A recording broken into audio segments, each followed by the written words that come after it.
नमस्कार दोस्तों, आप सभी का स्वागत है आपके अपने चैनल श्याम भाई ऑफिशियल चैनल में। दोस्तों आज की खबर है भोजपुरी सिनेमा से जुड़ी दबंग super trending star Khesari Lal Yadav ji के बारे में। तो दोस्तों एक खेसारी लाल यादव से जुड़ी एक बहुत बुरी खबर है। तो दोस्तों आपको बताना चाहूँगा खेसारी लाल यादव जी के ऊपर FIR किया गया है। आप लोग स्क्रीन पर देख सकते हैं, कुछ इस प्रकार पोस्ट है, आप लोग देख लीजिए, वीडियो को रोक करके पूरा पढ़ लीजिए।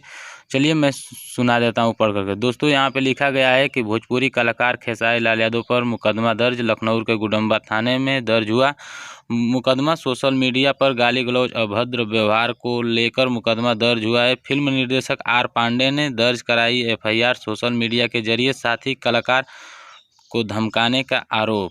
तो दोस्तों आपको बता दूं कि इसमें आरोप की FIR किया गया है। तो दोस्तों ये FIR करके अच्छा नहीं किया गया है। खेसारी लाल यादव जी के ऊपर काफ़ी फैंस आक्रोश में हैं। आने वाले समय में इसका जवाब अच्छे तरह से फैंस देंगे, आप लोग समझ सकते हैं। ज़्यादा कुछ इसमें बताने और कहने की ज़रूरत नहीं है। तो दोस्तों फिलहाल के लिए इतना ही, मिलेंगे कोई और वीडियो में, तब तक के लिए देखते रहिए श्याम भाई ऑफिशियल चैनल। जय हिंद, जय भोजपुरी।